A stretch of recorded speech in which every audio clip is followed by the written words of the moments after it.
Before moving to 2026, isa din kulang natin is yung mga orders natin na hindi pa dumating. Maraming pending. Ngayon lang actually ito dumating. We're gonna unbox this one. And if you haven't noticed, ayan no, I started collecting Hot Wheels. This one came from TikTok shop. So may TikTok din tayo. Pero yun nga, unboxan natin.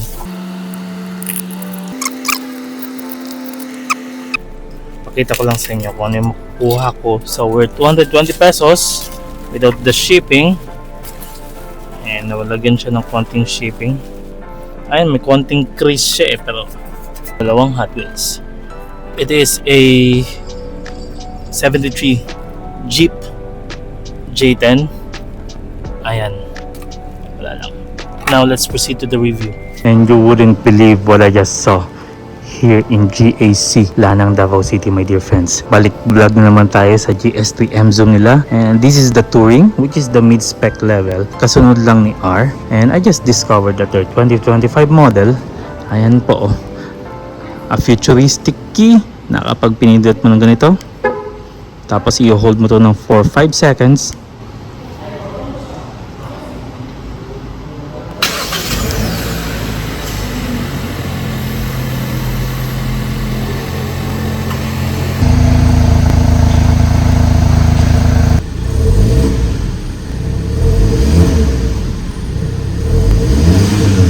by the way, lahat ng variant ng M-Zoom, starting from the base, the Touring, and the R-Style, nagki-key-fob start po sila lahat. Isa sa pinakamagandang product to na may offer ni GAC. And pag-uusapan natin, bakit sa 1.2 mo, sulit na, or otherwise, mag 1.3 ka na lang, may M-Zoom R-Style ka na. Design-wise against its competitors, lalong-lalo na yung mga Hapon, para sa akin, isa to sa ma-enjoy mong tigtigan talaga. And wala akong mareklamo. Yung looks niya, panalo and very futuristic. Isa to sa napansin ko sa kanya nung na-vlog natin siya sa Jensen. And kung titignan nyo po, yung kanyang harapan, yung kanyang style, it's a little bit sporty because of this fitment right here. Yung kanyang grill, maganda yung pagkakayari. So ganito po tayo sa kanyang DRL. Sobrang liwanag at saka sobrang pinang niya, if you're going to ask me. Sa may baba po ang kanyang sequence ng kanyang headlight. And ganito naman po tayo kapag naka-highway. Yung kanyang DRL, naging turn signals, at saka may mga repeaters siya sa kanyang side mirror. At isa pa sa mangha ako ay yung kanyang mga umbok sa kanyang taillight. Artistic ang pagkakagawa. By the way, yung kanyang paint job, it's matte. Hindi katulad nung R-Style na na-vlog natin last time na super glossy. Ito naman po, mas nagustuhan ko kasi medyo may pagka-luxurious ang kanyang datingan sa pagiging matte. And it's a blue, by the way. Lahat ng kulay na meron si Touring, makukuha mo rin kay R-Style. Pagdating sa kanyang exterior, kung ikukumpara mo siya kay R-Style, is wala siyang sunroof. And unlike the R-Style, my dear friends, the Touring doesn't have 360 camera. The GAC logo, very clear. And para sa akin itong ganitong dating, kung una ko sila nakita, masasabi mo talagang it's perhaps one of the best logo na makikita mo. By the way, this front camera that you're seeing right now, I think it's a sensor. Sensor siya for the cruise control and for the amenities that you're having for this car. Sa rear, meron tayong tatlong sensors na makikita. Tapos, ayan, rear camera as well. Isa to sa mapapansin mo sa car kapag lalapitan mo siya. Ayan, may auto unlock siya, kumbaga may pagka-metallic yung kanyang mat. And ganito yan sa lahat ng door. And kung bubuksan mo, ayan o, pamatibay naman yung pagkakagawa. Hindi siya yung tipong basta-bastang masisira. Yung indicate as well, meron tayong Touring na badging sa kanyang harapan. Meron din tayong tangerine na color combination sa kanyang grill banda. Makikita mo rin sa kanyang front lip. Makikita mo rin ito sa kanyang roof rack, sa kanyang likuran din, pati sa kanyang side panels. Hindi rin papahuli pagdating sa sporty looks si Touring kasi nga yung spoiler na makukuha mo kay R-Style, makukuha mo rin kay Touring. And ayan, additional lighting on this part kapag magbe-brake. Naka-dual exit exhaust tayo, which is beautifully done, magkadikit, and pang-racing yung kanyang datingan. At saka like I mentioned in my previous video of the M-Zoom, itong linyada na to, ayan, yung kanyang mga umbok, maganda yung kanyang styling. And I believe so, kahit nga na naka-bulb siya sa kanyang turn signals, ayos pa rin pagkakayari. Diffuser niya, designed well. Automatic folding side mirrors din tayo, my dear friends. Heating ang kanyang mirror, so no problem. Sa fog, ang kanyang wipers rain sensing po. Pagdating sa kanyang wheelbase, 2,650mm po tayo, 1,370 to 1,415 kilograms only. Isa pa rin sa pinakamaganda crossover. Pagdating sa kanyang ground clearance, may slight disadvantage nga lang siya sa kanyang mga kakompetensya, 190mm, and visible naman po na pwede mong idaan sa lubak tong ganitong car. Suspension, MacPherson po tayo sa kanyang harapan, torsion beam naman po tayo sa likuran.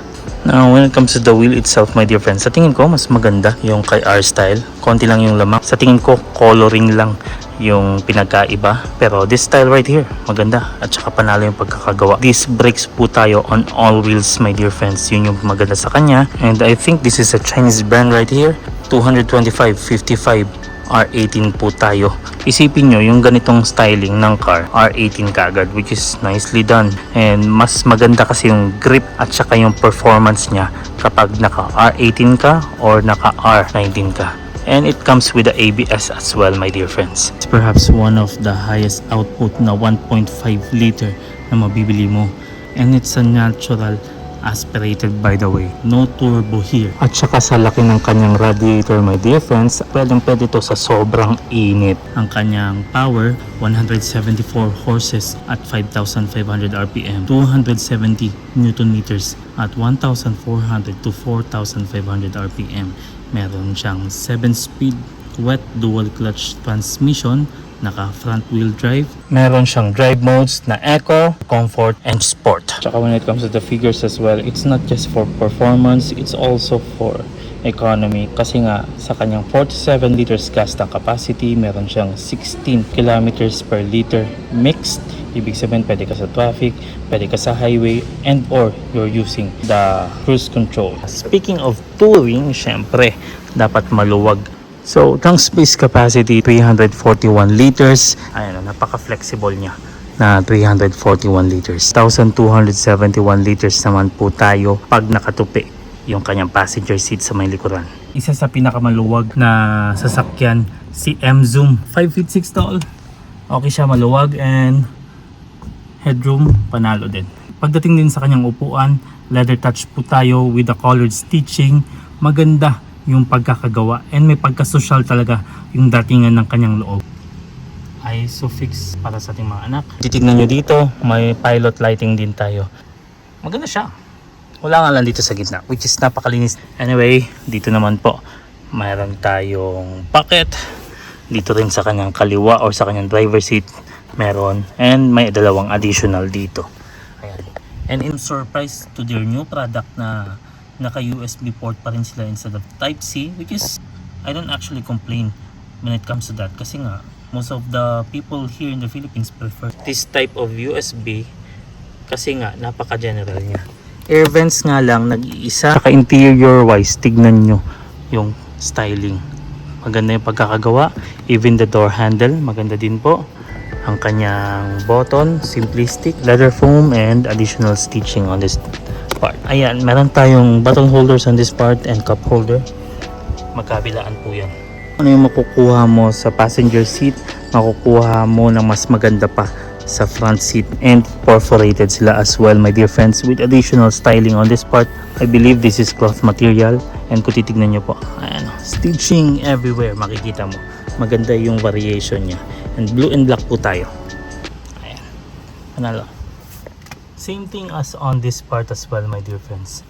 Panalo pa rin. Saka mas malaki yung may lalagay mo sa kanyang door kasi nga meron tayong bottle holder dito, and at least your lunch or your food you may put here, or cellphone as well. May paglalagyan din tayo ng mga gamit dito. Sobrang liit nga lang. The styling on the door. Ayan po.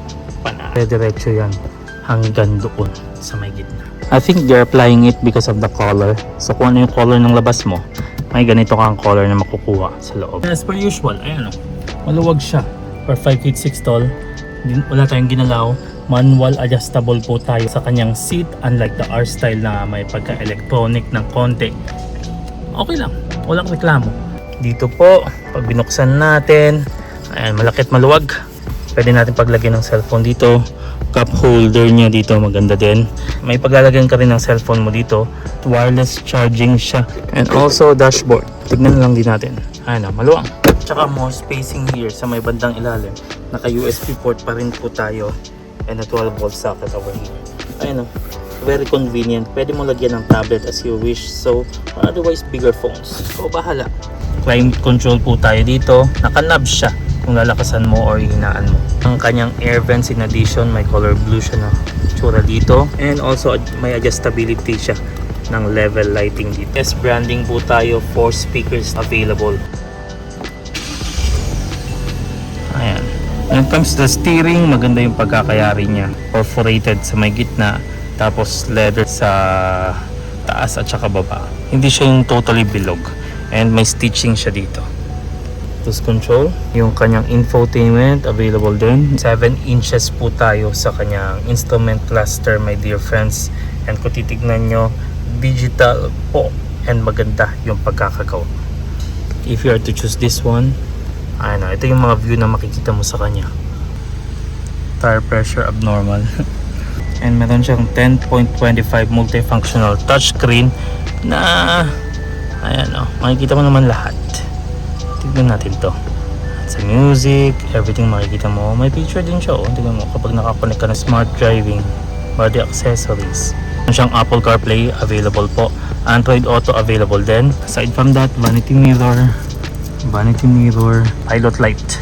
Ayan po, okay siya. Addition, meron din siyang hill start hold control, hill descent control, and electronic park brake, just like all of the models. Tire pressure monitoring system available din po. So my dear friends, when it comes to the pricing, etong M-Zoom 1.5 Touring, ang price dito kay Davao City 1,249, 900 Philippine pesos only. 100,000 pesos difference lang pagdating kay R-Style. Kanyang lowest down payment dito kay GAC Motor Davao Bonifacio dito sa may lanang Davao City, 2,000 pesos only. Yung 36 months 39,182, 48 months 30,978.77, and ang kanyang 60 months or ang kanyang 5 years 26,164.57.